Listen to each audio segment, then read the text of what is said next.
Dear students, Assalamu alaikum. In the previous lecture, we translated the first unit of English textbook, class 10. In this lecture, we are going to do MCQs and exercise.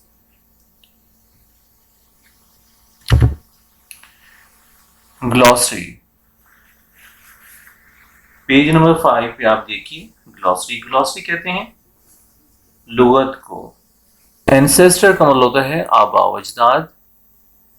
Destitute का मतलब होता है मुफलिस, नादार, मोहताज, जरूरतमंद।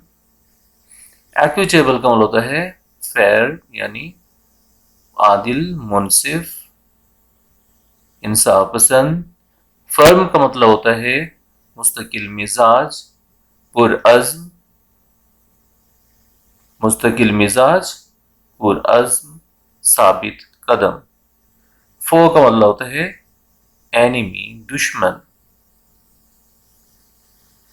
Intercede का मतलब होता है सिफारिश करना, किसी झगड़े में किसी की सिफारिश करना, इंटरसीड। और मैग्नीट्यूड का मतलब होता है अहमियत या असर। ऑफ का मतलब होता है मकरूज होना यानी किसी का कर्ज देना, मकरूज होना ये वर्ब है। रिवेंज का मतलब होता है बदला लेना। और सी का मतलब होता है हासिल करना। जो बुक में जो मतलब इस्तेमाल किया गया उसका मतलब है हासिल करना, वरना सी का मतलब तलाश करना भी होता है। आगे देखिए वोकैबुलरी में give the meaning of each word as used in the lesson. हर लफ्ज का अपने मतलब देना है। गिव द मीनिंग मतलब दें, मतलब दें का मतलब बताएं। ऑफ ईच वर्ड हर लफ्ज का as used in the lesson जैसे लेसन में इस्तेमाल किया गया है। यानी लेसन में इन अल्फाज का जो मतलब बयान किया गया है ना वही मतलब हमने यहाँ पर बताना है। तो मॉडल का मतलब होता है नमूना, मिसाल, उसवा। ठीक है। और पाइटी तकवा, नेकी, परहेजगारी। इटर्नल दायमी, हतमी, हमेशा का, जो चीज हमेशा रहने वाली होती है उसे बोलते हैं इटर्नल। और अर्नड हासिल किया। अर्न का मतलब कमाना भी होता है और अर्न का मतलब हासिल किया भी। सरमन खुतबा, खिताब। रिवेंज बदला। कमांडमेंट हुक्म। अपहेल्ड बरकरार रखना, बाकी रखना, सहारा देना, हिमायत करना।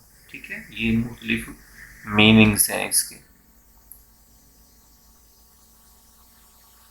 डेस्टिट्यूट जरूरतमंद, मोहताज, मुफलिस।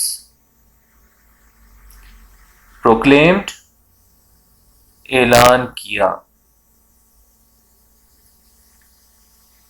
ट्रांसेंड्स आगे बढ़ना, बालातर हो जाना, आगे बढ़ जाना।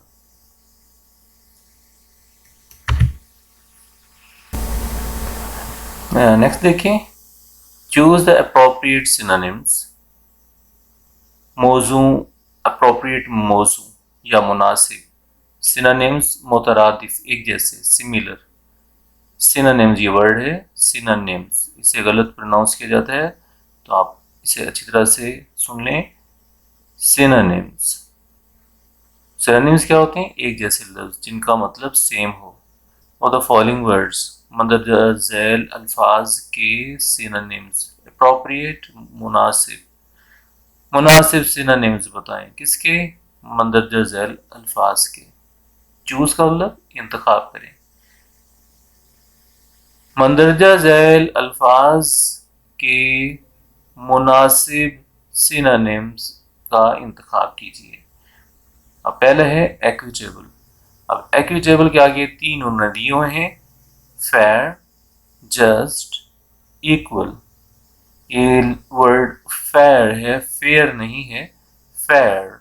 अगर आप इसे आर साइलेंट नहीं करेंगे तो अमेरिकन एक्सेंट हो जाएगा फेयर, और अगर आर साइलेंट करेंगे तो ये ब्रिटिश एक्सेंट हो जाएगा और इसे हम बोलेंगे फेयर। और जस्ट, इक्वल, इक्वल। फेयर का मतलब भी होता है आदलाना, और जस्ट का मतलब भी होता है आदलाना, मुनसिफाना। आदलाना मुनसिफाना दोनों का एक ही मतलब है उर्दू में, लेकिन इनका जो हकीकी माना है वो दोनों का थोड़ा सा फर्क है। इक्वल का मतलब होता है बराबर। अब आदलाना मुनसिफाना ये तो आपस में दोनों फेयर और जस्ट ये दोनों एक दूसरे के करीब करीब लग रहे हैं, लेकिन इक्वल, इक्विटेबल में इक्वल ये थोड़ा सा अप्रोप्रिएट नहीं है, तो ये जरा अप्रोप्रिएट लग रहे हैं फेयर एंड जस्ट। लेकिन मैं भी आपको इन दोनों में फर्क बताता हूँ। फेयर वो होता है कोई ऐसा फैसला करना जिसके लोग मुस्तहिक हों, यानी ऐसा फैसला आदलाना मुनसिफाना कि आपने ऐसा फैसला किया कि वाकई उसका एक आदमी मुस्तहिक था, यानी वो अगर वो बेकसूर था तो आपने ऐसा फैसला किया कि उसका कसूर साबित नहीं हुआ, और अगर वो कसूरवार था तो आपने ऐसा फैसला किया कि उस पर उसका जुर्म साबित कर दिया। ठीक है, ये होता है फेयर। और जस्ट क्या होता है? जस्ट ये होता है कि आपको हालात से जो लग रहा हो कि ये ठीक है तो वो होता है जस्ट, लेकिन हो सकता है वो रियल में ठीक ना हो, लेकिन हालात से आपको लग रहा हो, हालात और वाकयात से आपको पता चल रहा हो ये मुनसिफाना है, अदल है, मैं ठीक कर रहा हूँ अपनी तरफ से। अब तो आप ठीक कर रहे होते हैं, लेकिन हो सकता है कि वो ठीक हो या ठीक ना हो। आपने जिसका वो मुस्तहिक था उसके मुताबिक उसे सजा या जजा दी है या ना दी हो या ना दी हो, इसका इससे ताल्लुक नहीं है, लेकिन आपने अपने तौर पर इंसाफ कर लिया, इसका मतलब ये है। और फेयर का मतलब है कि आपने ऐसा इंसाफ किया, अपने तौर पर नहीं किया बल्कि ऐसा इंसाफ किया कि जो मुस्तहिक था उसे उसको उसका हक मिला। अगर वो मुजरिम था तो उसको उसकी सजा दी, और अगर वो मुजरिम नहीं था तो उसको उसकी सजा नहीं मिली। तो ये देखें, ये थोड़ा सा फर्क है दोनों में, बल्कि बहुत ज़्यादा फर्क है। तो इसमें इक्विटेबल के सामने आपने अप्रोप्रिएट सिनोनिम फेयर लगाना है, क्योंकि इक्विटेबल का भी वही मतलब है जो फेयर का मतलब है, तो जस्ट थोड़ा सा उससे दूर चला जाता है। नेक्स्ट है एंसेस्टर। तो एंसेस्टर का मतलब होता है आबा वजदाद, और आगे दिया हुआ है एंटीसीडेंट, और दूसरा दिया हुआ है फोर फादर, और थर्ड है प्रीडिसेसर। ब्रिटिश इसे प्रीडिसेसर बोलते हैं। प्रीडिसेसर, आखिरी जो आर है वो साइलेंट है लास्ट में, तो प्रीडिसेसर, प्री। और अमेरिकन इसे बोलते हैं प्रेडिसेसर, और आर साइलेंट नहीं करते, प्रेडिसेसर, प्रेडिसेसर। और ब्रिटिश इसे बोलेंगे प्रीडिसेसर। तो दोनों बोला जाए, दोनों प्रोनाउंसिएशन ठीक है, दोनों तरह से बोला जा सकता है। अब देखिए, एंसेस्टर का मतलब होता है आबा अजदाद। आबा अजदाद कौन होते हैं? यानी हमारे वालिद, उनके वालिद, उनके वालिद, उनके वालिद, खून का रिश्ता। और एंटीसीडेंट क्या होता है? ये होते हैं हमारे पेश रो, यानी पहले आने वाले लोग, लेकिन ये नहीं ज़रूरी नहीं है कि वो हमारे वालिद के वालिद के वालिद के वालिद हों, आबा अजदाद हों। लेकिन फोर फादर वही होता है जो एंसेस्टर होता है, इन दोनों का सेम मतलब है। इसी तरह से प्रीडिसेसर, इसका मतलब भी पेशरो है, जो एंसेस्टर एंटीसीडेंट का मतलब है वही मतलब है प्रीडिसेसर का, यानी पेशरो। इसमें भी वही, ज़रूरी नहीं है कि हमारे दादा परदादा हों, तो जो हमारे हमसे पहले जो लोग गुजरे हैं वो होंगे प्रीडिसेसर। तो इसमें एंसेस्टर का जो अप्रोप्रिएट सिनोनिम है वो होगा फोरफादर। नेक्स्ट देखें, आगे ऑप्शन दिए हुए रिलेटिव। कुछ बच्चे इसे ना रिलेटिव बोलते हैं, रिलेटिव नहीं होता, रिलेटिव होता है। तो रिलेटिव होगा रिश्तेदार, फो का मतलब दुश्मन, एनिमी का मतलब दुश्मन, फ्रेंड का मतलब दोस्त। तो इसमें तो बिल्कुल वाजे है कि फो का सिनोनिम होगा एनिमी। ये इस बात का आपने ध्यान रखना है कि सिनोनिम या एंटोनिम, अगर एंटोनिम है तो वो ऑपोजिट होता है और सिनोनिम हो तो सिमिलर वर्ड्स होते हैं। ये ख्याल करना है आपने। यहाँ पर अब सिमिलर वर्ड्स यानी सिनोनिम पूछा गया है तो आपने सिमिलर वर्ड्स, आपने सिमिलर मीनिंग्स आपने बताने हैं। फर्म, फर्म के आगे भी तीन ऑप्शंस हैं। एक्सपेंसिव, एक्सपेंसिव का मतलब होता है कीमती, महंगा, पावरफुल ताकतवर। और परसिस्टेंट का मतलब होता है मुस्तकिल मिजाज, पुरअज़्म, साबित कदम। और फर्म का भी यही मतलब होता है, मुस्तकिल मिजाज, साबित कदम, पुरअज़्म। नेक्स्ट देखें ग्लोरियस। ग्लोरियस का मतलब होता है शानदार, आलीशान। और ये हकीकी मानों में इस्तेमाल होते हैं, रियल मीनिंग्स में इस्तेमाल होते हैं ग्लोरियस। आपने ध्यान देना है, ग्लोरियस का मतलब होता है शानदार या आलीशान, और ये हकीकी मानों में इस्तेमाल होते हैं यानी रियल में।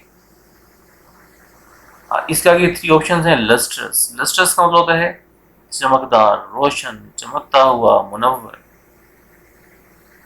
स्प्लेंडिड का मतलब होता है शानदार, आलीशान। और इसका भी जो मतलब है वो हकीकी मानों में शानदार है, रियल मीनिंग्स में शानदार है। और फैबुलस का मतलब क्या है? फैबुलस का मतलब भी शानदार है, हैरत अंगेज है, आलीशान है। लेकिन अब देखिए, स्प्लेंडिड और फैबुलस का मतलब सेम आ रहा है, लेकिन इसमें भी फर्क है। स्प्लेंडिड होता है रियल मीनिंग्स में, हकीकी मानों में शानदार, आलीशान। और जो फैबुलस है, फैबुलस होता है फर्जी मानों में, अफसानवी मानों में। ये रियल मीनिंग्स में फैबुलस नहीं होता, यानी रियल मीनिंग्स में शानदार या आलीशान नहीं कहते। ये अफसानवी या फर्जी मीनिंग्स में से शानदार या आलीशान कहते हैं। तो स्टूडेंट्स, इन अल्फाज का मतलब सही तरह से नहीं बताया जाता, लोगों को नहीं पता होता। आपने इसका इसको अच्छी तरह से समझना है, और ये बहुत अहम बातें हैं। आमतौर पर आप किसी से नहीं सुनेंगे कि आपको ये बता दिया जाएगा कि ग्लोरियस और स्प्लेंडिड की मीनिंग्स मिलते हैं। नहीं, स्प्लेंडिड का वही मतलब है जो ग्लोरियस का है, फैबुलस का भी वही मतलब है। लेकिन फैबुलस फर्जी मीनिंग्स में इस्तेमाल होता है, अनरियल मीनिंग्स में इस्तेमाल होता है, गैर हकीकी मीनिंग्स में, अफसानवी मानों में इस्तेमाल होता है। लेकिन स्प्लेंडिड और ग्लोरियस दोनों ये रियल मीनिंग्स में आलीशान, शानदार है, यानी हकीकत में आलीशान और शानदार है। लेकिन फैबुलस ये फर्जी या अफसानवी मानों में। और लस्ट्रस थोड़ा सा इससे हटकर होता है, रोशन, मुनव्वर, चमकदार। ठीक है। गिव मीनिंग्स का मतलब होगा मतलब बताएं, मतलब देने। और द फॉलोइंग फ्रेजल वर्ब्स, मंदरजा झैल फ्रेजल वर्ब्स का मतलब बताएं। And use these phrasal verbs, और इन फ्रेजल वर्ब्स को इस्तेमाल करें इन सेंटेंसेस, जुमलों में, सेंटेंसेस में इस्तेमाल करें। गिल्टी ऑफ, अच्छा देखें, ये इन्होंने जो बताया है ये गलत है, बुक में ही गलत है, मिस्टेक है कि ये सारे फ्रेजल वर्ब्स नहीं है। गिल्टी ऑफ ये फ्रेजल वर्ब नहीं है, ये फ्रेज है। बिलोंग टू ये फ्रेजल वर्ब है। एक्सचेंज फॉर ये भी फ्रेजल वर्ब है। इन अकॉर्डेंस विद ये फ्रेजल वर्ब नहीं है, बल्कि खाली ये फ्रेज इसे बोलेंगे।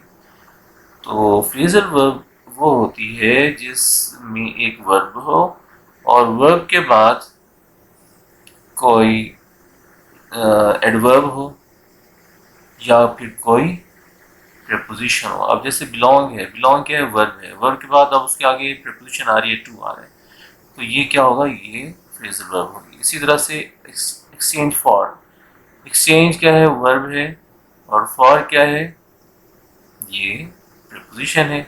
वर्ब के बाद एक प्रेपोजिशन आ गई तो ये भी क्या बन गया, ये भी फ्रेजल वर्ब।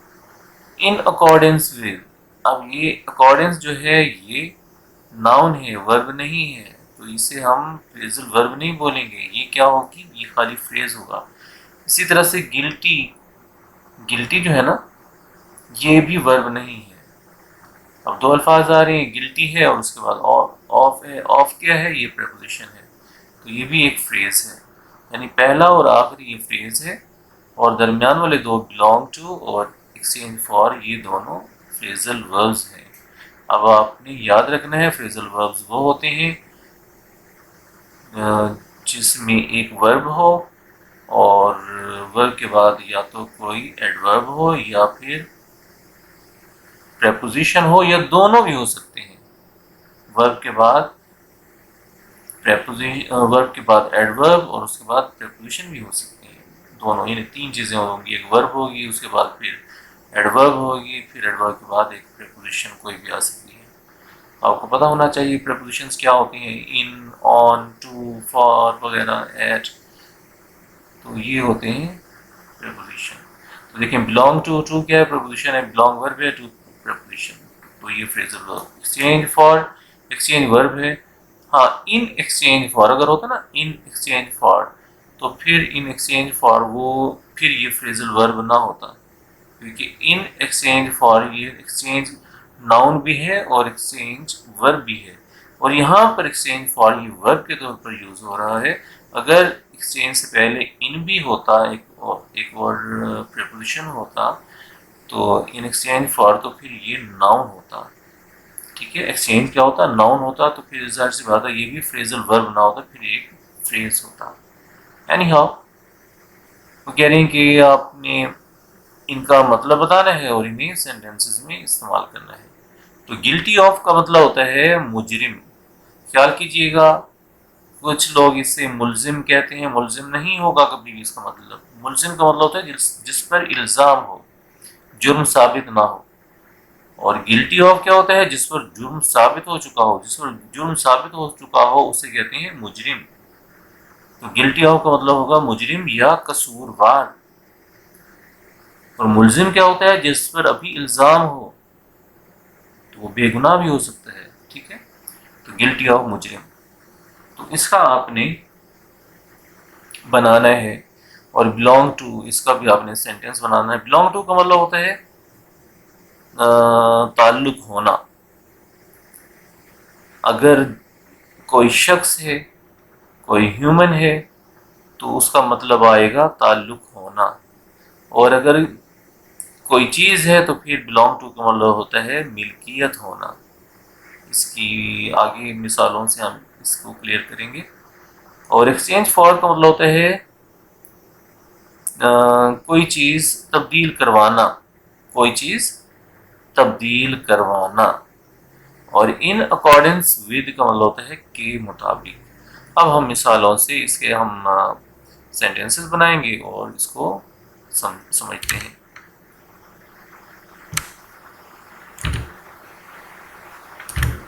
पहले गिल्टी ऑफ का हम सेंटेंस बनाएंगे।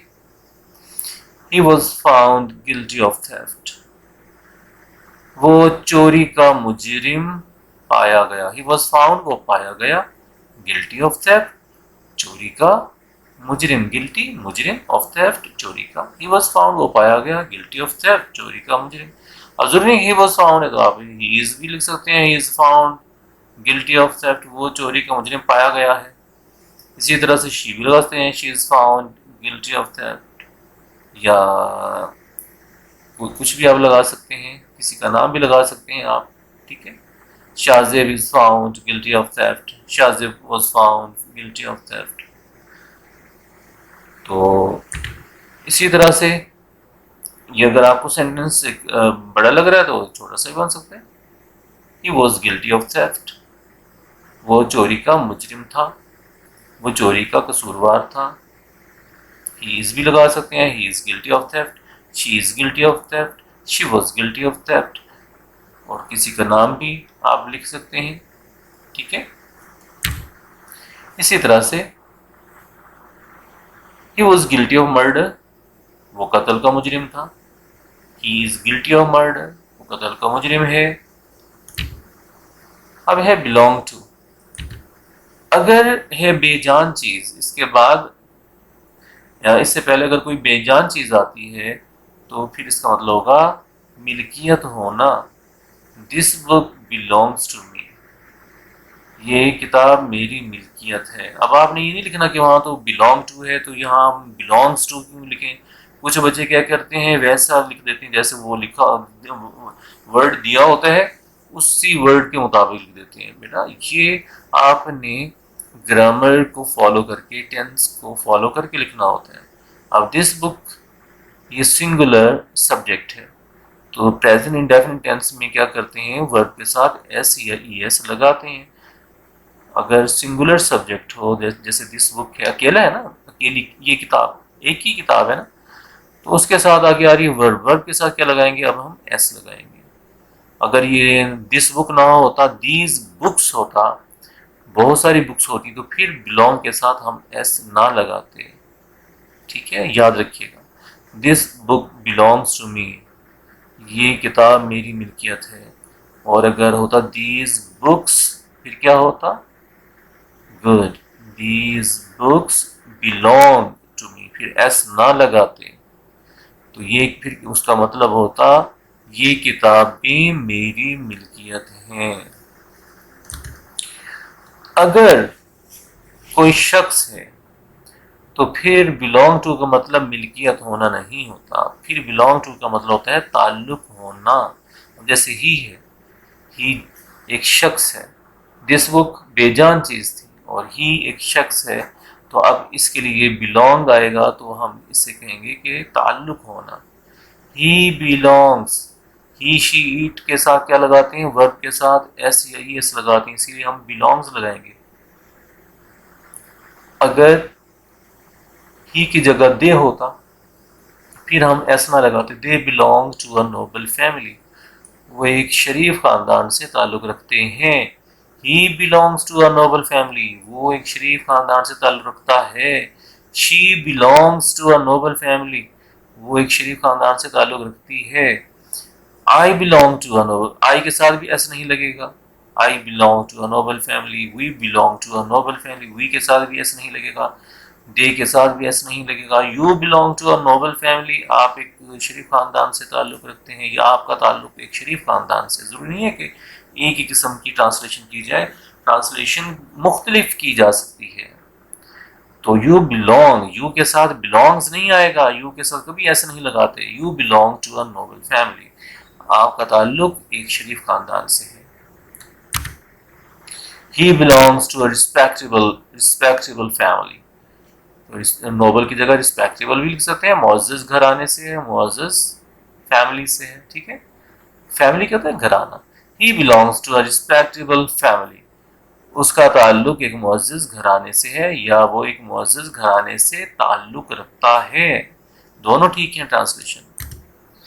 ही belongs to a poor family, वो एक गरीब घराने से ताल्लुक रखता है। Poor family, poor R, R अगर आप बोलेंगे तो अमेरिकन एक्सेंट होगा, आर अगर साइलेंट करेंगे तो ब्रिटिश होगा। तो he belongs to a poor family, poor अगर आप पुअर बोलेंगे तो अमेरिकन एक्सेंट होगा, he belongs to a poor family.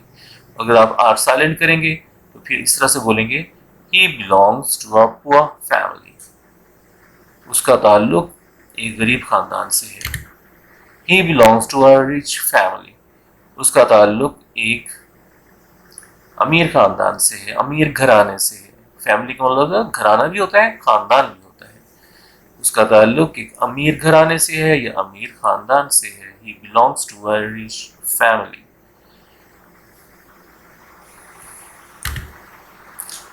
Exchange for, ये वर्ब है, इसका मतलब होता है तब्दील करवाना, कोई चीज तब्दील करवाना।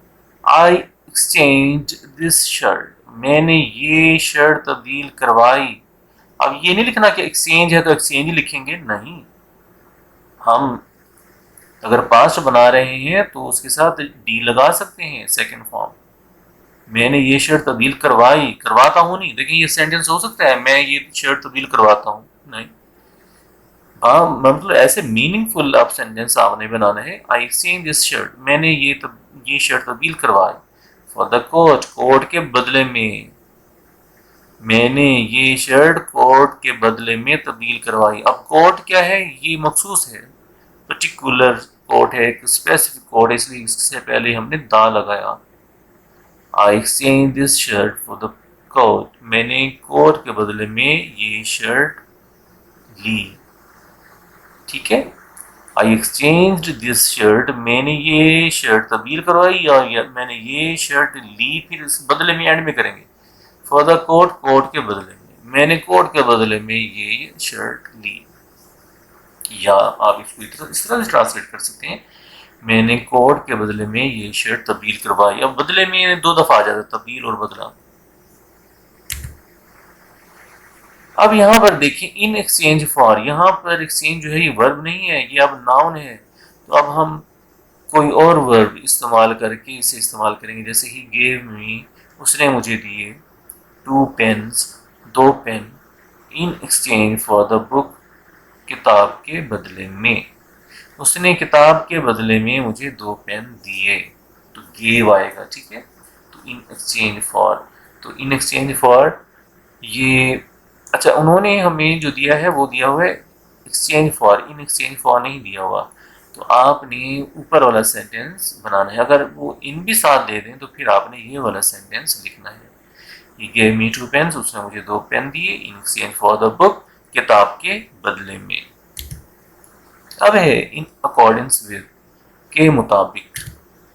ही डिसाइडेड द केस, उसने मुकदमे का फैसला किया या उसने मुकदमे का फैसला सुनाया। In accordance with the law, कानून के मुताबिक, उसने कानून के मुताबिक मुकदमे का फैसला किया। केस कहते हैं मुकदमा, डिसाइडेड फैसला किया। और एक और भी बना सकते हैं आप, मैंने इसलिए डिफरेंट दिए ताकि जो आपको आसान लगे, अच्छा लगे, आपको फर्क भी पता चल जाए। आई विल एक्ट, अब देखिए आप आई के साथ शेल लगता है, विल भी लगा सकते हैं जहाँ पक्का इरादा हो, आप एक वादा कर रहे हो या पक्का इरादा हो तो फिर शेल की जगह विल यूज करें आई और वी के साथ। तो इसलिए यहाँ पर आई के साथ आपने, क्योंकि एक इरादा जाहिर हो रहा है कि मैं आपकी हिदायत के मुताबिक अमल करूँगा, तो एक वादा किया जा रहा है, पक्का इरादा शो किया जा रहा है, इसलिए आई विल लगाएं, यहाँ पर शेल ना लगाएं, विल लगाएंगे। I will act in I will act, मैं अमल करूंगा, in accordance with your directions, आपकी हिदायत के मुताबिक, मैं आपकी हिदायत के मुताबिक अमल करूंगा। विद योर ऑर्डर्स भी लिख सकते हैं आप, in accordance with your orders, मैं आपके हुक्म के मुताबिक अमल करूंगा, ठीक है। बहुत सारी आप बना सकते हैं। नेक्स्ट देखें, ग्रामर में कंक्रीट नाउन्स क्या होते हैं और एब्स्ट्रैक्ट नाउन्स क्या होते हैं। कंक्रीट नाउन्स की उन्होंने एग्जांपल्स दी हुई हैं। The revenge of the father can not be taken on his son, तो फादर को अंडरलाइन किया हुआ है और सन को। फादर जिसे हम देखें टच कर सकें, कंक्रीट का हो, कोई भी जो चीज़ होगी कंक्रीट की होगी, जिसे हम मतलब हम टच कर सकेंगे, तो उसे हम बोलते हैं कंक्रीट नाउन्स या मटेरियल नाउन्स, दो नाम है, कंक्रीट या मटेरियल।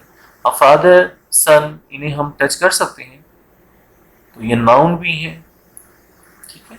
तो ये कौन से नाउन कहलाएंगे, कंक्रीट नाउन्स या मटेरियल नाउन्स। अच्छा रिवेंज क्या है, रिवेंज बेटा ये भी नाउन है, लेकिन क्या बदले को, बदला, रिवेंज का मतलब बदला, बदला जो है आप उसे टच कर सकते हैं, नहीं कर सकते। तो जिस चीज़ को आप टच ना कर सकते हैं उसे कहते हैं एब्स्ट्रैक्ट नाउन। अब ये रिवेंज अंडरलाइन नहीं किया हुआ, लेकिन अगर आ जाता है रिवेंज तो आप क्या कहेंगे, रिवेंज कौन सा नाउन है, तो आप कहेंगे एब्स्ट्रैक्ट नाउन है, ठीक है। The underline words are concrete और मटेरियल नाउन्स। द अंडरलाइन, जो जिन लफ्ज़ों को अंडरलाइन किया गया है ना, उसे कहते हैं अंडरलाइंड वर्ड्स। जैसे फादर और सन को अंडरलाइन किया गया है तो कहेंगे the underline words are concrete और मटेरियल नाउन्स। ये अंडरलाइन वर्ड जो है कंक्रीट या मटेरियल नाउन्स हैं। क्यों? As they refer to concrete things, क्योंकि ये हमें कंक्रीट चीज़ों के बारे में बताते हैं, ये रेफर करते हैं कंक्रीट चीज़ों के लिए। ठीक है, आगे आप आगे देखें एब्स्ट्रैक्ट नाउन्स। एग्जांपल है ही decided there case with equity and justice. He decided there case, उसने उनका उनके मुकदमे का फैसला किया। ही डिसाइडेड, उसने फैसला किया, देयर केस, उनके मुकदमे का, विद इक्विटी एंड जस्टिस, अदल और इंसाफ के साथ। दोनों का एक ही मतलब है, अदल और इंसाफ का एक ही मतलब होता है। अदल का भी मतलब है इंसाफ और इंसाफ का मतलब भी होता है अदल। इक्विटी और जस्टिस दोनों का एक ही मतलब है, अदल और हमने एक मतलब कर दिया अदल और एक कर दिया इंसाफ। ही डिसाइडेड देयर केस, उसने उनके मुकदमे का फैसला किया, विद इक्विटी एंड जस्टिस, अदल और इंसाफ के साथ। क्या अदल और इंसाफ को आप टच कर सकते हैं? नहीं कर सकते, इसलिए ये कौन सा नाउन होगा? Abstract noun. इसी तरह से केस, केस क्या है? ये भी नाउन है। क्या मुकदमे को हम टच कर सकते हैं? नहीं कर सकते, तो ये भी कौन सा नाउन होगा? Abstract noun. ठीक है, इन्होंने अंडरलाइन नहीं किया हुआ, लेकिन अगर पूछा जाए तो हम बता सकते हैं कि ये भी एब्स्ट्रैक्ट नाउन है। इसी तरह से ब्यूटी, ब्यूटी नाउन है, ये नाउन है जिसका आखिर में टी वाई आ रहा हो, ये भी पहचान होती है कि वो भी नाउन होता है। तो जिसके आखिर में ई आ रहा हो, जैसे फादर है, सिस्टर है, मदर है, ये भी आमतौर पर नाउन होते हैं। कंप्यूटर, लेटर, तो ये भी नाउन होते हैं। इसी तरह से जिसके आखिर में ई एन जी आ रहा हो, जैसे रिवेंज है, तो वो भी नाउन होता है, पहचान है इसकी। ठीक है, तो ब्यूटी जिसके आखिर में टी वाई आर, जैसे यूनिटी, ब्यूटी, तो ये भी नाउन है। तो क्या ब्यूटी को आप टच कर सकते हैं? नहीं कर सकते, तो ये भी कौन सा नाउन होगा? एब्स्ट्रैक्ट नाउन होगा। इसी तरह से अगलीनेस, जिसके आखिर में नेस आ रहा हो ना, ई डबल एस आ रहा हो, एन ई डबल एस, तो वो भी नाउन होता है। तो अगलीनेस, इसे हम बदसूरती से बोलते हैं। टच कर सकते हैं? नहीं कर सकते, तो ये भी कौन सा नाउन होगा? एब्स्ट्रैक्ट नाउन होगा। अच्छा, इसी तरह ये मुझे बताया ब्यूटीफुल। ब्यूटीफुल मैंने दो तरह से इसे बोला, ब्यूटीफुल, और दूसरी मरतबा मैंने बोला ब्यूटीफुल। तो दूसरी दफा जो मैंने बोला वो ठीक है, ब्यूटीफुल नहीं होता, ब्यूटीफुल होता है, यू पे स्ट्रेस लेना होता है, याद रखिएगा, ब्यूटीफुल, ब्यूटीफुल। तो ब्यूटीफुल मुझे बताइए नाउन है ये क्या है? ये नाउन नहीं है, ये एडजेक्टिव है। जिस वर्ड के एंड में यू एल आ रहा हो तो वो एडजेक्टिव होता है। ठीक है, तो ब्यूटीफुल ये एडजेक्टिव है। तो एडजेक्टिव ये एब्स्ट्रैक्ट वगैरह नहीं होता, नाउन सिर्फ होता है एब्स्ट्रैक्ट नाउन। एडजेक्टिव कोई एब्स्ट्रैक्ट वगैरह उसको हम नहीं कहेंगे। तो आगे नीचे लिखा हुआ है the underline words. Underline words कौन कौन से यहाँ पर? इक्विटी और जस्टिस। और हमने एक और भी कहा था कि केस, ये भी क्या है? आर एब्स्ट्रैक्ट नाउन्स, ये एब्स्ट्रैक्ट नाउन्स हैं as they refer to ideas, क्योंकि ये आइडियाज के बारे में बता रहे हैं, रेफर कर रहे हैं, आइडियाज को रेफर कर रहे हैं। जब हम सोचते हैं ना, एक सोच में हमारे आता है, अदल इंसाफ हमारी एक सोच में आता है, एक आइडिया में आता है, या क्वालिटीज और स्टेट्स या हालत के बारे में, किसी की कोई हालत हो जिसे हम सिर्फ सोच सकें अपने या जहन में उसका ख्याल आ सके, या कोई क्वालिटी हो, खसूसियत हो, तो वो उसे कहते हैं एब्स्ट्रैक्ट। जैसे ब्यूटी खसूसियत है, रहमदिल क्वालिटी है, तो रहमदिली क्वालिटी है, रहमदिल तो होगा एडजेक्टिव और रहमदिली ये नाउन होगा। तो ये कौन से होंगे? एब्स्ट्रैक्ट नाउन होंगे। Identify whether each underline word is a concrete. अब आइडेंटिफाई शनाख्त करें वेदर के क्या, वेदर का मतलब है क्या, आया के, ईच अंडरलाइन वर्ड, हर अंडरलाइन लफ्ज The word is a concrete और an abstract noun. concrete noun है या abstract noun है, आपने ये बताना है. बताइए, आपने बताना है. She puts much effort. She effort का बताएं, कोशिश. concrete है या abstract है. effort को हम टच कर सकते हैं? नहीं कर सकते. तो फिर कौन सा नाउन होगा? Good, abstract noun. स्टडीज, पढ़ाई. पढ़ाई को टच कर सकते हैं? नहीं कर सकते. बुक्स को तो कर सकते हैं, कंक्रीट हैं, लेकिन पढ़ाई को नहीं कर सकते. पढ़ाई को सिर्फ सोचा जा सकता है. तो स्टडीज जो है ये भी एब्स्ट्रैक्ट नाउन है. शी पुट्स मच एफर्ट, वो बहुत कोशिश करती है. इनटू हर स्टडीज, अपनी पढ़ाई में. वो अपनी पढ़ाई में बहुत कोशिश करती है. एज शी वॉन्ट्स, क्योंकि वो चाहती है, टू स्कोर गुड मार्क्स, कि वो अच्छे नंबर हासिल कर ले. नेक्स्ट देखें. दे रिकमेंडेड हिम, उन्होंने उसकी सिफारिश की. फॉर हिज जस्टिस, उसकी जस्टिस, इंसाफ. एंड ट्रूथफुलनेस, और सदाकत, सच्चाई. उसकी इंसाफ पसंदी और सच्चाई की वजह से. फॉर, के लिए या की वजह से. दे रिकमेंडेड हिम, उन्होंने उसकी सिफारिश की. For his justice and truthfulness, उसकी इंसाफ पसंदी और सच्चाई की वजह से. उन्होंने उसकी इंसाफ पसंदी और सच्चाई की वजह से उसकी सिफारिश की. अब देखें, रिकमेंडेड जिसकी फॉर्म्स बनती है ना, वो होता है वर्ब. और जिसके आखिर में TICE आ रहा हो तो वो भी नाउन होता है. जस्टिस जैसे है, जस्टिस ये भी नाउन है.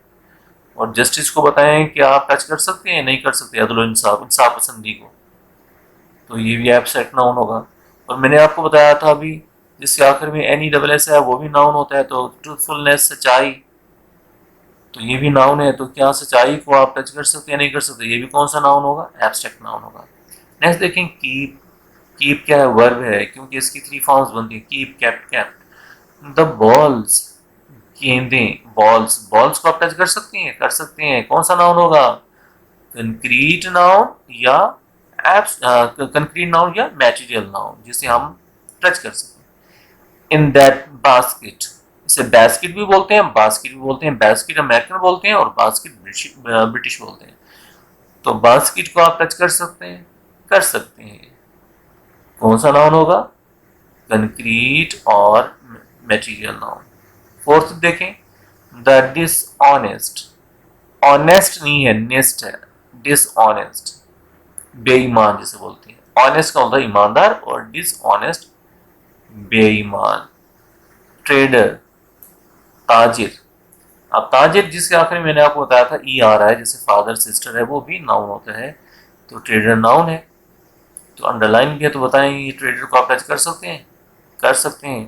तो कौन सा नाउन होगा? कंक्रीट या material noun. The dishonest trader is losing, बेईमान ताजिर खो रहा है. द ट्रस्ट, भरोसा. अब ट्रस्ट क्या है? ये भी नाउन है. तो भरोसा, क्या भरोसे को हम टच कर सकते हैं? नहीं कर सकते. तो कौन सा नाउन होगा? एब्स्ट्रैक्ट नाउन होगा. Of his customers. कस्टमर्स क्या होता है? ग्राहक. क्या ग्राहक को हम टच कर सकते हैं? कर सकते हैं. तो ये कौन सा नाउन होगा? कंक्रीट और मटेरियल नाउन. तो इसको ट्रांसलेट भी हम कर लेते हैं. बेईमान ताजिर अपने कस्टमर्स का एतमाद खो रहा है. इज लूजिंग, खो रहा है. द ट्रस्ट, एतमाद. ऑफ हिज कस्टमर्स, अपने कस्टमर्स का, अपने ग्राहकों का. बेईमान ताजिर अपने ग्राहकों का एतमाद खो रहा है. एज शी, अच्छा इसको ट्रांसलेट भी कर लेते हैं हम. He did not take good care. उसने ठीक तरह से देखभाल ना की. Of his pet, अपने पेट की. पेट क्या होते हैं? पालतू जानवर. उसने अपने पालतू जानवर की अच्छी तरह से देखभाल ना की. तो इन्होंने अंडरलाइन किया हुआ है वर्ड केयर. इसे केयर नहीं बोलेंगे, इसे केयर बोलेंगे. जैसे फेयर हमने बोला था, इसी तरह से केयर. अगर आर साइलेंट करेंगे तो ब्रिटिश एक्सेंट होगा, और अगर आर साइलेंट नहीं करेंगे कैर तो अमेरिकन एक्सेंट होगा। कैर एंड कैर। तो बताएं केयर का मतलब होता है ख्याल करना, देखभाल करना। तो देखभाल करना, ख्याल करना, क्या इसको टच कर सकते हैं? नहीं कर सकते। कौन सा नाउन होगा? Abstract noun. और पेट जो पालतू जानवर होता है उसको हम टच कर सकते हैं, कौन सा नाउन होगा? कंक्रीट और मटेरियल नाउन। नेक्स्ट देखें, चूज, इंतखाब कीजिए, वेदर ईच सेंटेंस, कि क्या हर सेंटेंस को नीड जरूरत है an indefinite article. Indefinite article की, इंडेफिनिट आर्टिकल क्या होता है? ए और एन, इसे बोलते हैं इंडेफिनिट आर्टिकल। फिर कॉमा लगा के है अ डेफिनिट आर्टिकल, और डेफिनिट आर्टिकल होता है द। याद रखिए, इनडेफिनिट का मतलब होता है, इंडेफिनिट आर्टिकल का मतलब होता है ए और एन, और डेफिनिट आर्टिकल का मतलब होता है द, या इसे दी भी बोलते हैं। और नो आर्टिकल, या किसी भी आर्टिकल की जरूरत नहीं है। वो ये पूछ रहा है कि आपने बताना है कि ये जो नीचे सेंटेंसेस दिए हुए हैं इसमें इनडेफिनिट आर्टिकल यानी ए और एन में से कोई एक, या डेफिनिट आर्टिकल यानी द यहाँ पर लगाना है, और नो आर्टिकल या कोई भी आर्टिकल नहीं लगाना। तो ये बताना है।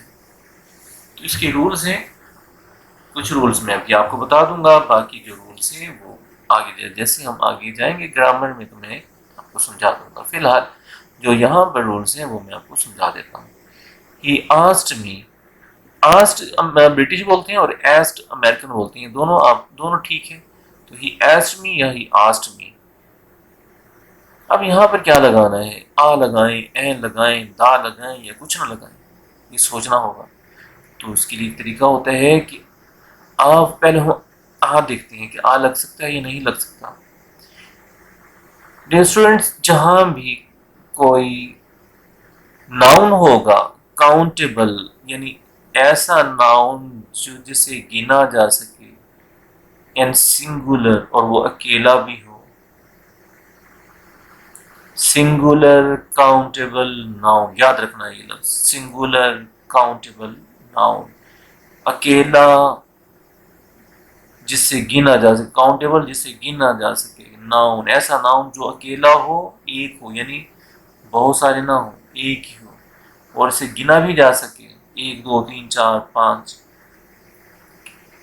तो उससे पहले हम ए या एन लगाते हैं।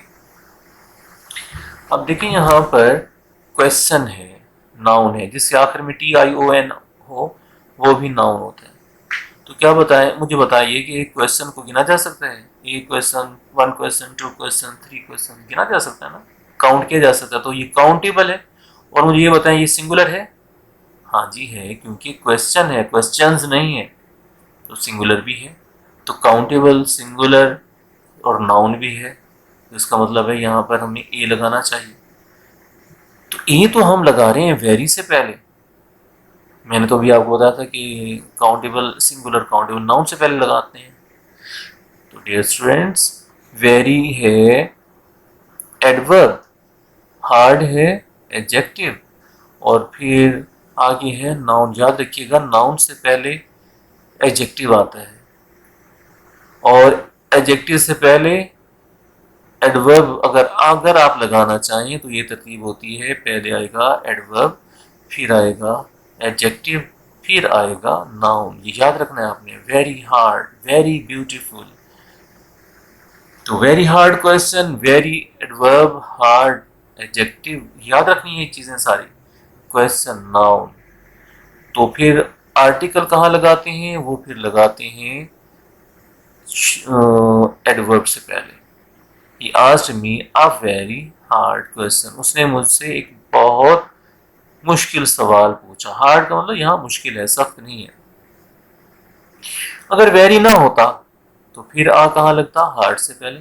He asked me a hard question. उसने मुझसे एक मुश्किल, मुश्किल अब बहुत मुश्किल नहीं, सिर्फ मुश्किल सवाल पूछा।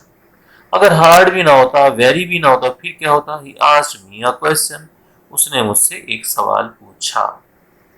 अगर होता ही आस्क्ड मी क्वेश्चंस, फिर आ लगाते? नहीं लगाते, क्योंकि अब तो क्वेश्चंस हो गया, सिंगुलर तो नाउन नहीं, अब तो प्लूरल हो गया, तो प्लूरल नाउन से पहले आ या एन नहीं लगाते।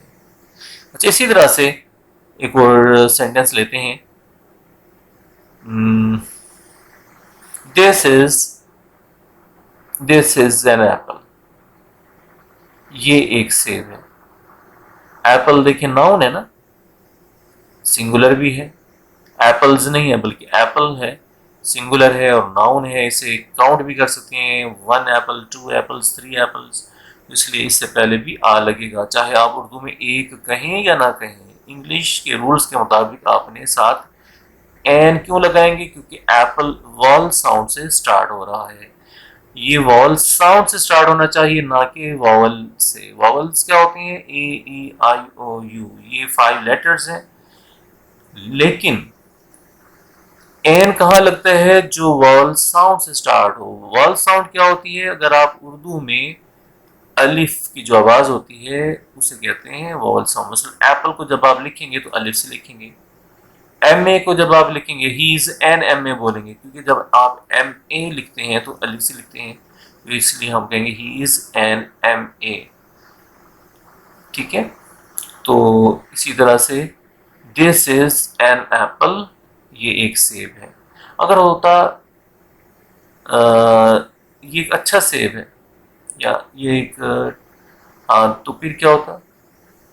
This is a good Apple. अब एन नहीं लगाते क्योंकि गुड आ गया, एप्पल से पहले गुड आ गया। और गुड क्या है? ये कॉन्सोनेंट साउंड है, वॉल साउंड नहीं है, अलिफ की साउंड नहीं है, गाफ की आवाज है। तो this is a good Apple. अच्छा, उससे पहले अगर हम वेरी लगा दें, एडवर्ब लगा दें, तो फिर क्या होगा? This is a very. An नहीं आएगा। एन कब आता? जब एन के बाद वाला जो वर्ड है वो अलिफ से शुरू होता। इंग्लिश का ऐसा वर्ड जिसे उर्दू में लिखें तो वो अलिफ से शुरू हो। मैं आपको एक मिसाल देता हूँ। This is a story. Story को हम गिन सकते हैं, 1 स्टोरी, 2 स्टोरीज, 3 स्टोरीज, 4 स्टोरीज। तो दिस इज अ स्टोरी, ये कहानी है। अगर मैं कहूँ कि ये दिलचस्प कहानी है, तो this is a interesting story नहीं होगा। और स्टोरी तो कॉन्सोनेंट साउंड से शुरू हो रही है, लेकिन उससे पहले इंटरेस्टिंग क्या आ रहा है? इंटरेस्टिंग ये नाउन नहीं है, ये एडजेक्टिव है। तो एडजेक्टिव है तो, क्योंकि इंटरेस्टिंग जब आप लिखते हैं उर्दू में तो अलिफ से शुरू होता है, वॉल साउंड से शुरू होता है, इसलिए आपने अब एन लगाना है। तो this is an interesting story. अच्छा, अब इंटरेस्टिंग से पहले अगर वेरी लगा दें तो फिर एन लगाएंगे, आ लगाएंगे? आ लगाएंगे, क्योंकि अब वेरी आ रहा है।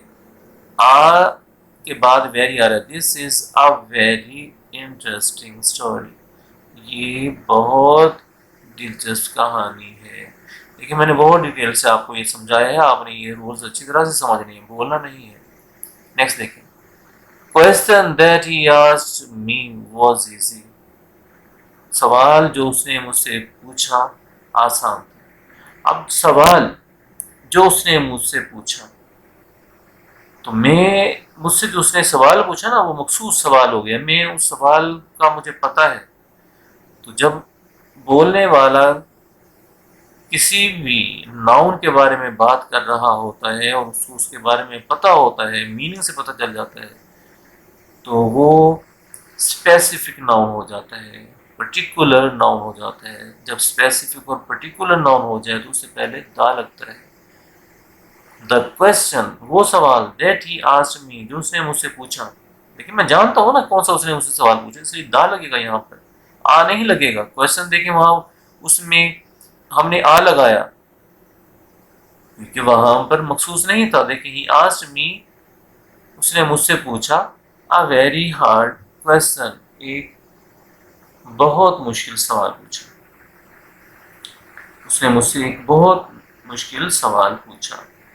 तो यहाँ पर मखसूस नहीं है, वो कोई भी सवाल पूछ सकता था, तो जो सवाल पूछा वो एक मुश्किल सा सवाल था, मखसूस नहीं था। अब वो कह रहा है कि जो क्वेश्चन उसने मुझसे पूछा, अब जो क्वेश्चन उसने मुझसे पूछा अब ये मखसूस हो गया, अब इसके साथ दा लगेगा। The question that he asked me, वो सवाल जो उसने मुझसे पूछा वो इजी, आसान था। अब देखिए हैव यू सीन, अब यहां पर क्या लगाना है, यहाँ कुछ नहीं लगेगा। याद रखिएगा जहां पर पोजेसिव प्रोनाउंस हो, पोजेसिव प्रोनाउंस क्या होते हैं, माई, आवर, आर जिसे बोलते हैं, योर, देयर, हिज, हर, इससे पहले कोई आर्टिकल नहीं आएगा। Have you seen the my scarf नहीं आएगा, have you seen a my scarf नहीं आएगा, ठीक है, ना द आएगा, ना आ आएगा, ना एन आएगा। इसी तरह से have you seen the your scarf नहीं होगा, द आर स्कार्फ नहीं होगा, ठीक है, द हिज स्कार्फ नहीं होगा, द हर स्कार्फ नहीं होगा। इससे पहले कोई आर्टिकल नहीं लगाते जहां पर my, your, my, our, your, their, his, her आ जाए। आगे देखिए, could you please pass me, please मुझे जरा, पास मी मुझे दे दें, क्या दे दें, साल्ट, नमक। अब नमक जो उसको वो देख रहा है, मैं अगर आपसे कह रहा हूं तो मैं नमक को देख रहा हूँ, वो मखसूस नमक के बारे में बता रहा हूँ, कोई ऐसा नमक नहीं है जो वहां नहीं पड़ा हुआ, लेकिन तो जरा नमक तो पास कर दें। तो could you please pass me the salt, दा लगाएंगे, मखसूस हो गया, ठीक है, जरा नमक तो पास कर दीजिए। Is there good restaurant, restaurant British बोलते हैं और रेस्टोरेंट यानी रांट करके ना अमेरिकन बोलते हैं, तो रॉन्ट ब्रिटिश, दोनों ठीक है। इज देयर, ये देयर नहीं है, इज देयर, इसे देयर बोलते हैं। अगर अमेरिकन एक्सेंट में बोलेंगे तो आर साइलेंट नहीं करेंगे, इज देयर, और अगर ब्रिटिश एक्सेंट में बोलेंगे तो इज देयर, आर साइलेंट हो जाएगा। Is the good restaurant around here, ये हियर नहीं है, ये है हियर, आर साइलेंट है अगर आप ब्रिटिश एक्सेंट में बोलेंगे तो हियर, अगर अमेरिकन एक्सेंट में बोलेंगे तो फिर हियर, फिर आर साइलेंट नहीं करेंगे। इज देयर, वो देयर है, दियर नहीं है, और ये है नहीं है बल्कि हियर, देयर और हियर, याद रखें। Is there is there good restaurant around here, क्या यहाँ आसपास कोई अच्छा रेस्टोरेंट है। अब रेस्टोरेंट पूछ रहा है, पता तो है नहीं मुझे, मैं उससे पूछ रहा हूँ कि यहाँ पर कोई रेस्टोरेंट अच्छा सा है, तो जब मुझे खुद ही नहीं पता उसके बारे में, जानता नहीं हूँ, तो वो मखसूस कैसे हो गया। इसलिए रेस्टोरेंट नाउन है, तो इस नाउन की वजह से हम आर्टिकल लगाएंगे, कौन सा, ए लगाएंगे या एन या दा तो लगाते हैं मखसूस करने के लिए, मखसूस तो है नहीं, मैं तो पूछ रहा हूँ, मैंने तो देखा ही नहीं है, मैं तो खुद पूछ रहा हूँ, इसलिए जब मैंने देखा ही नहीं है तो फिर मखसूस कैसे हो गया, जब उसे देखते हैं तब मखसूस हो जाता है। इसलिए अब क्या लगाएंगे, ए लगाएंगे और एन लगाएंगे, ए लगाएंगे क्योंकि गुड कॉन्सोनेंट साउंड से स्टार्ट हो रहा है, वॉल साउंड से स्टार्ट नहीं हो रहा। तो is there a good restaurant around here, here. आगे देखें, restaurant that my friend owns, restaurant जो मेरे दोस्त का है, मेरे दोस्त की मिल्कियत है। अब देखें, मेरे दोस्त की मिल्कियत है तो उस रेस्टोरेंट की आप बात कर रहे हैं, तो ये मखसूस हो गया, पर्टिकुलर है, ये स्पेसिफिक रेस्टोरेंट है, तो क्या लगेगा साहब, द लगेगा, good. The restaurant that my friend owns, वो रेस्टोरेंट जो मेरे दोस्त का है, जो मेरे दोस्त की मिल्कियत है, इज वेरी गुड, बहुत अच्छा है।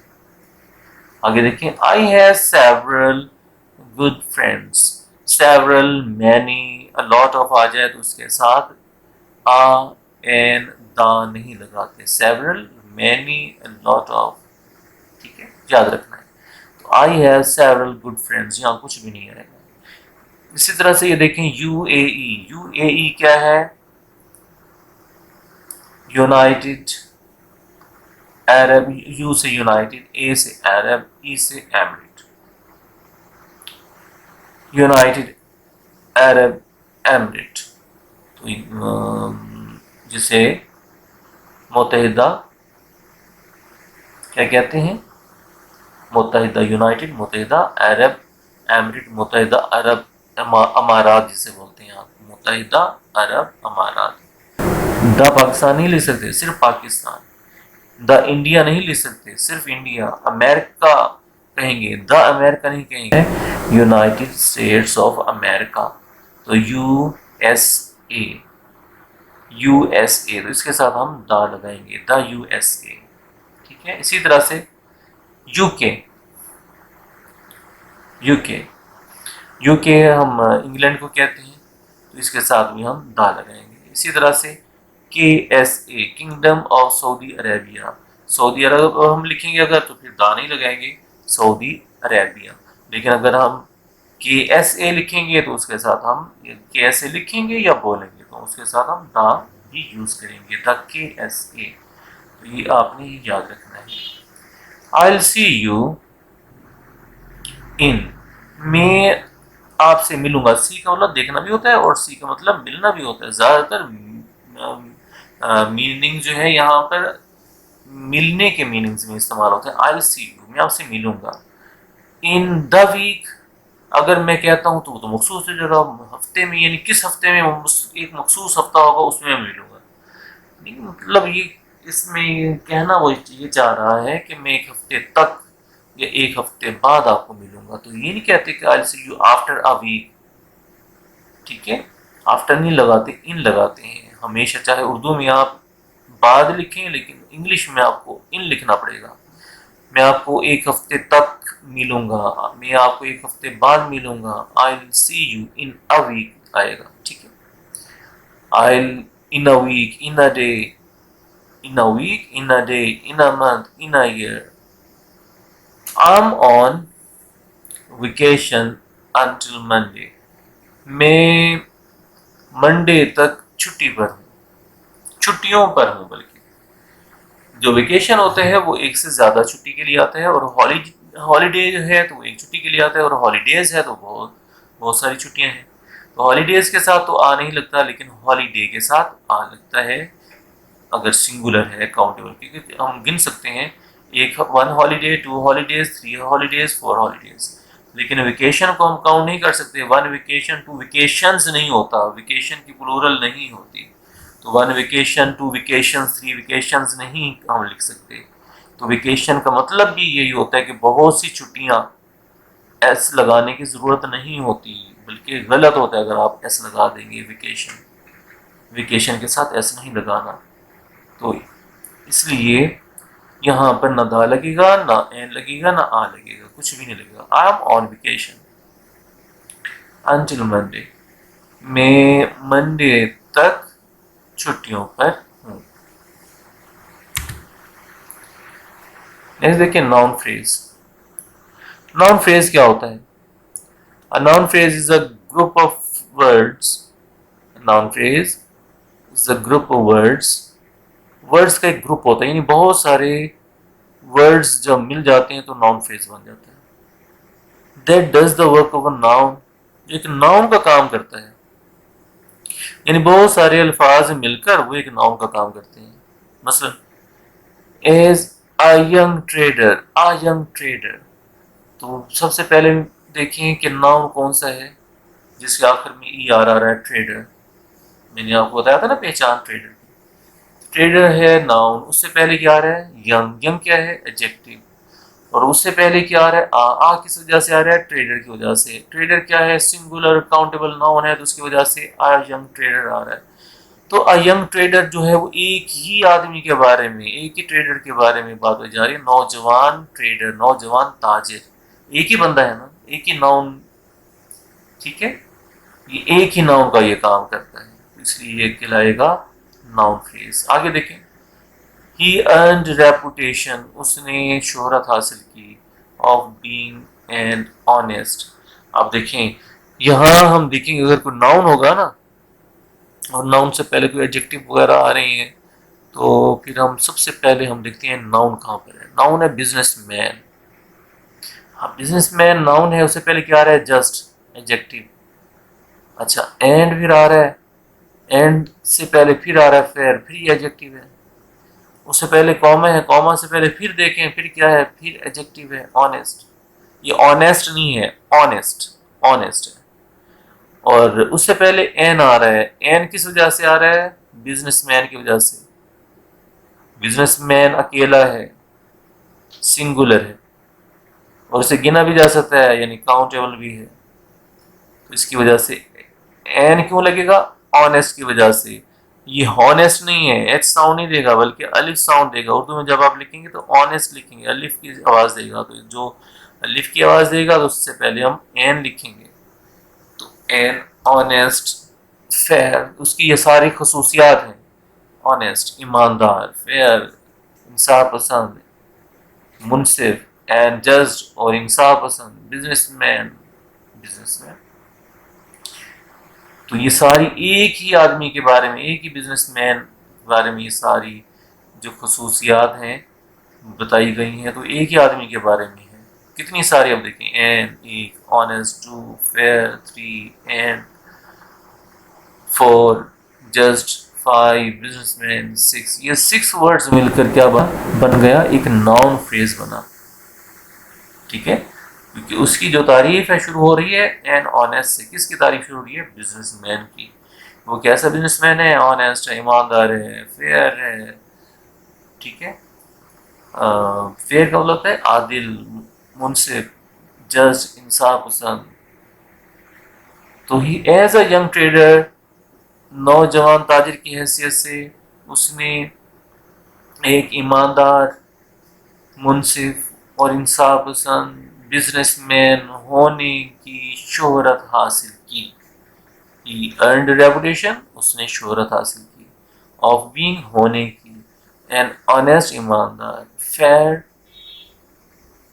fair का मतलब मुनसे भी होता है, इंसाफ पसंद भी होता है, जस्ट का मतलब भी मुनसे भी होता है, इंसाफ पसंद भी होता है। कोई मतलब उसका कर ले, उसका कर ले।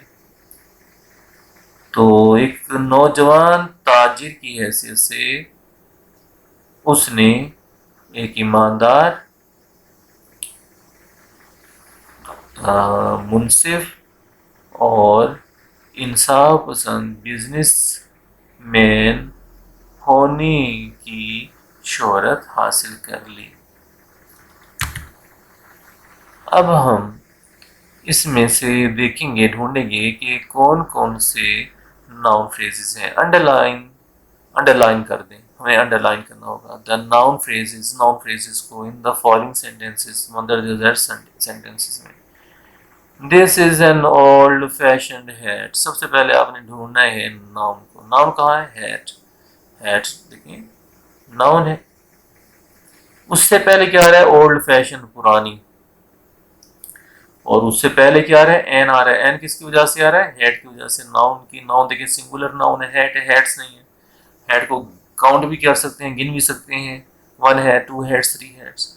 इस वजह से एन क्यों लगाया? ओल्ड। अगर आप ओल्ड को लिखें उर्दू में तो अलिफ से लिखेंगे, तो इसलिए एन लगा। An old, an old. N old नहीं पढ़ते इसको, जब इकट्ठे मिलाकर बोलते हैं एन ओल्ड पढ़ते हैं, एन ओल्ड नहीं। An old fashion hat.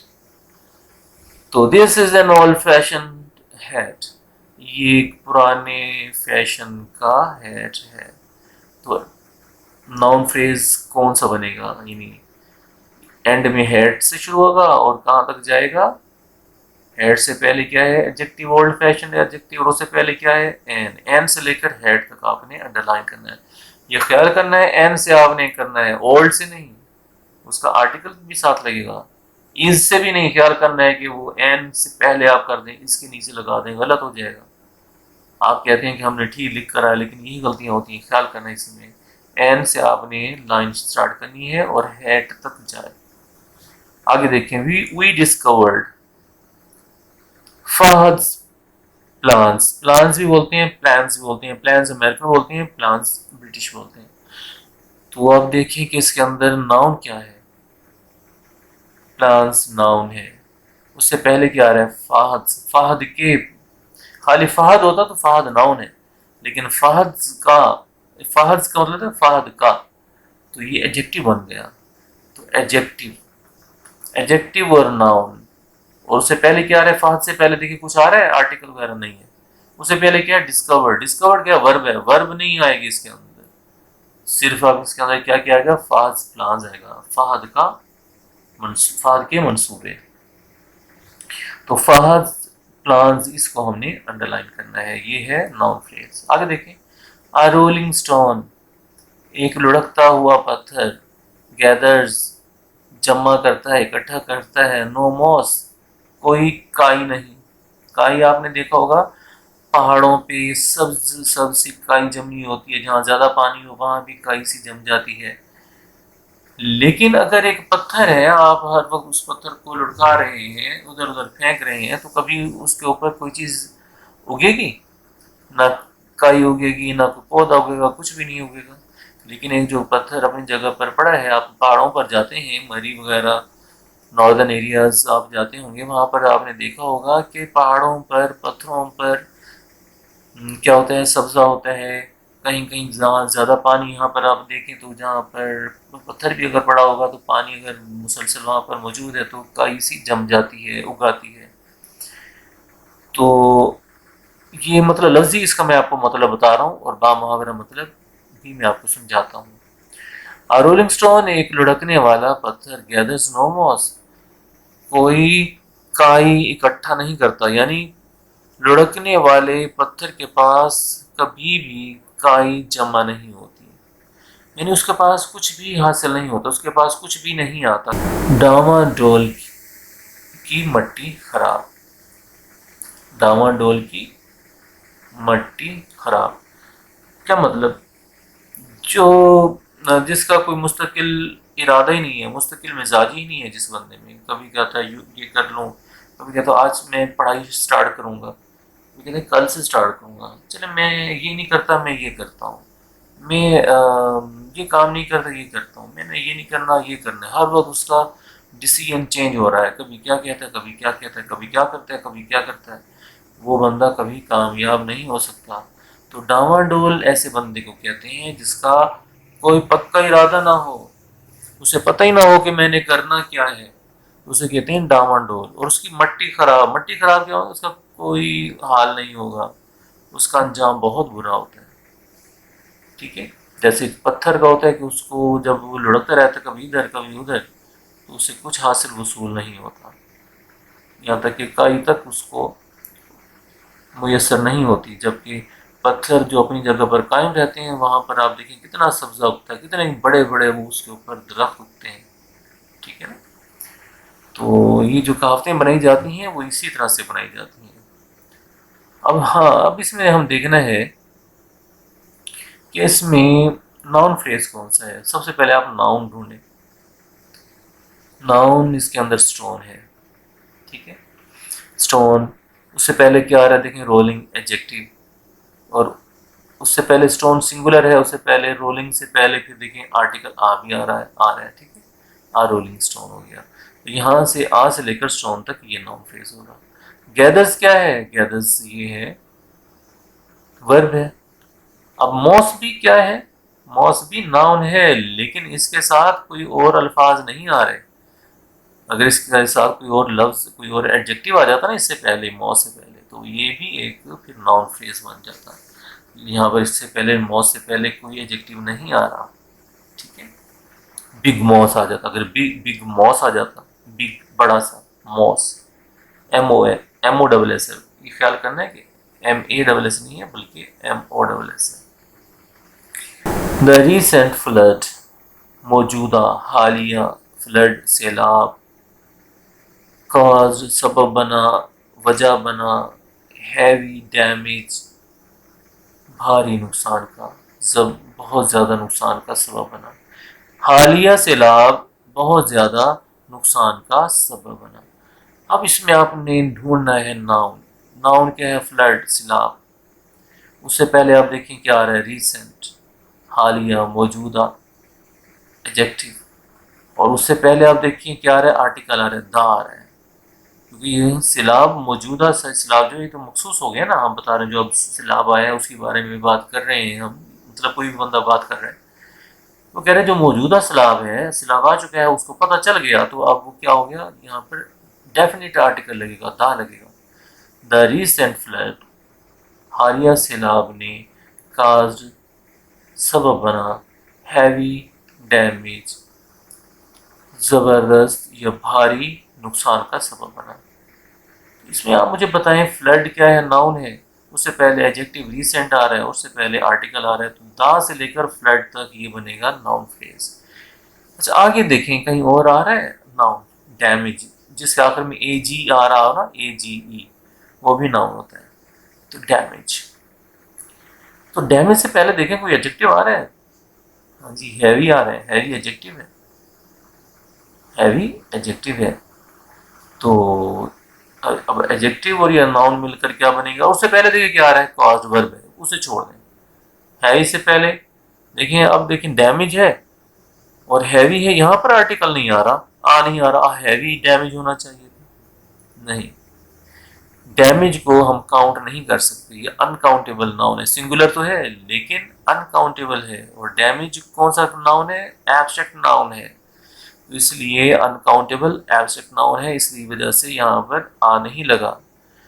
लेकिन यहाँ पर डैमेज नाउन और हैवी एडजेक्टिव है, तो ये दो लफ्ज मिलकर एक ही, हैवी किसके बारे में बात कर रहा है कि भारी नुकसान, एक ही नुकसान के बारे में बात कर रहे हैं ना, एक ही नाउन के बारे में बात कर रहे हैं, तो ये दो लफ्ज मिलकर एक ही नाउन के बारे में, एक ही नाउन को जाहिर करते हैं।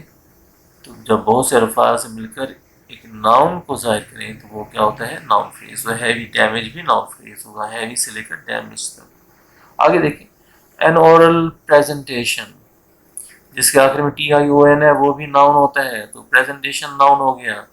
उससे पहले क्या, ओरल, ओरल क्या है, एडजेक्टिव, और प्रेजेंटेशन की वजह से पीछे एन भी आ रहा है, तो एन किसकी वजह से आ रहा है, आ तो आ रहा है प्रेजेंटेशन की वजह से, लेकिन प्रेजेंटेशन खाली होता तो आ आता, लेकिन ओरल एडजेक्टिव है, वो ओ यानी अलिफ साउंड से शुरू हो रहा है, अगर आप लिखें उसको ओरल, अलिफ वाव रे लाम, तो अलिफ से शुरू हो रहा है, तो इसी वजह से वो एन कर दिया गया। अगर ओरल ना हो तो आप प्रेजेंटेशन आएगा, तो एन से लेकर प्रेजेंटेशन तक ये भी क्या है, नाउन फ्रेज। आगे देखिए, कैन बी इंटरेस्टिंग, दिलचस्प हो सकती है, तो इसमें आगे कोई भी नाउन नहीं है।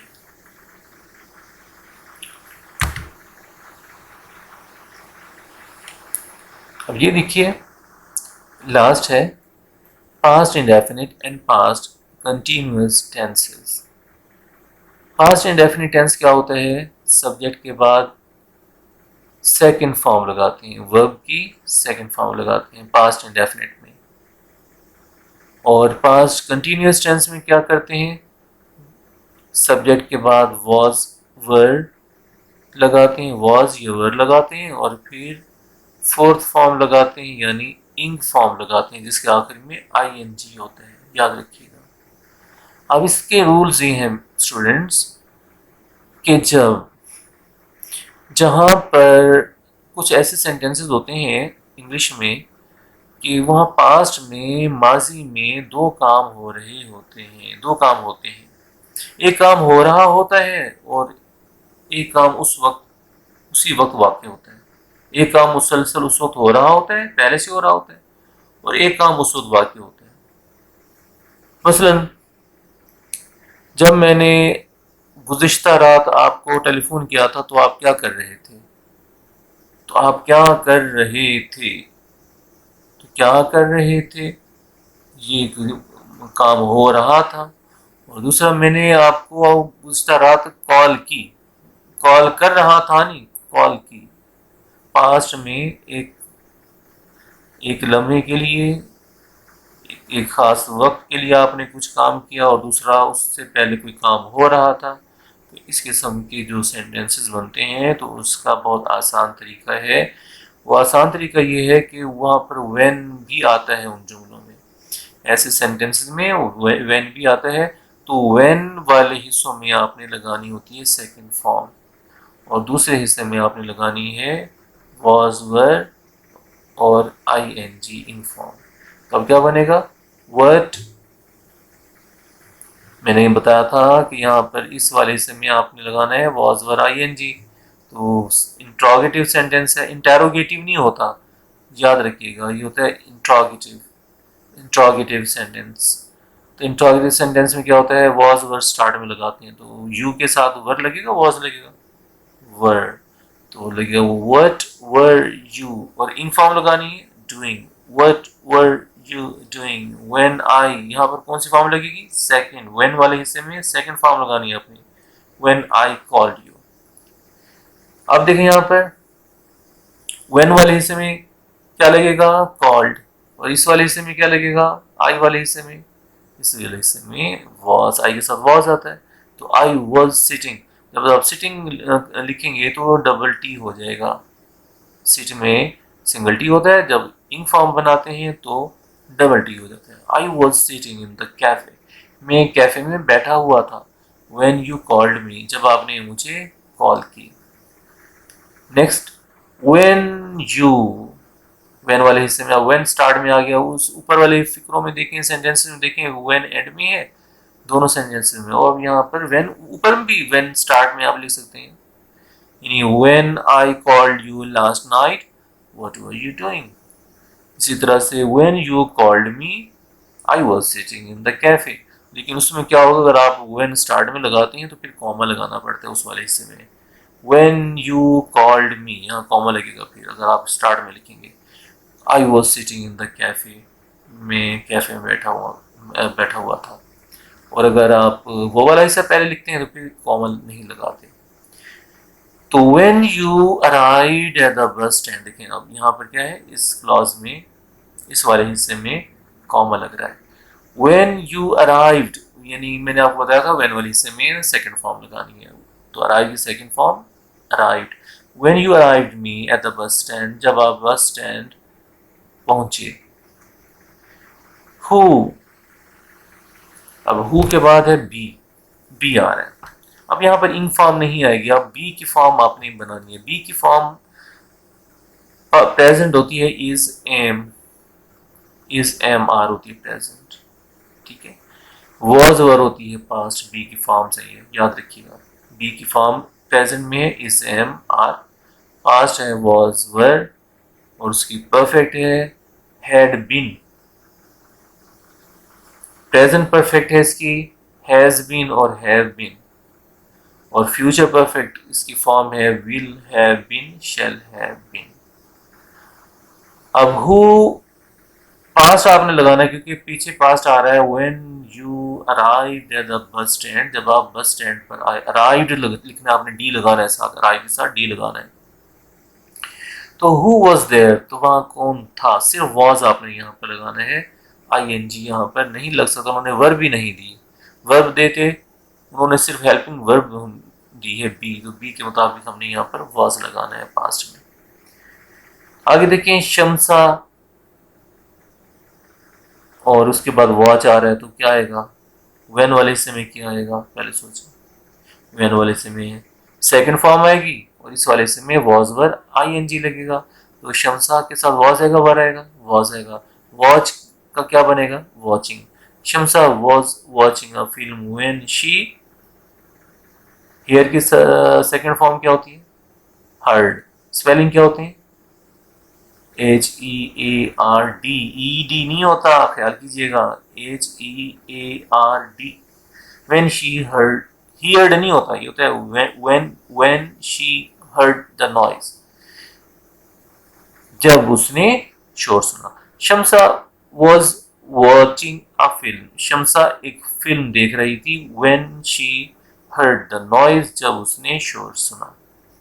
ये देखें, वी इस वाले हिस्से में कौन सा टेंस आएगा, पास्ट कंटिन्यूस, कैसे, वी के साथ वो वॉज आता है, वर आता है, वर, वी वर, आगे प्ले का कौन सी फॉर्म लगेगी, इन form, we were playing tennis, हम टेनिस खेल रहे थे, when Javed, when Javed, when वाले इसमें कौन सी फॉर्म लगेगी, सेकंड फॉर्म, तो हर्ट की सेकंड फॉर्म क्या होती है, हर्ट ही होती है, हर्टेड नहीं होती, याद रखिएगा, तीनों फॉर्म्स एक जैसी हैं, hurt hurt hurt, first form भी वही है, सेकंड भी वही है, थर्ड भी वही है, अलबत्ता इंग फॉर्म इसकी बनती है हर्टिंग, HURTING।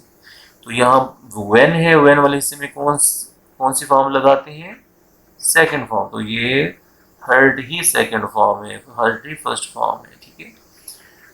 तो वी वर प्लेइंग टेनिस, हम टेनिस खेल रहे थे, when Javed hurt his ankle, जब जावेद का टखना जख्मी हुआ। जब जावेद का टखना जख्मी हुआ तो हम टेनिस खेल रहे थे। तो डियर स्टूडेंट्स, ये question number lesson number 1 unit number 1 की एक्सरसाइज थी।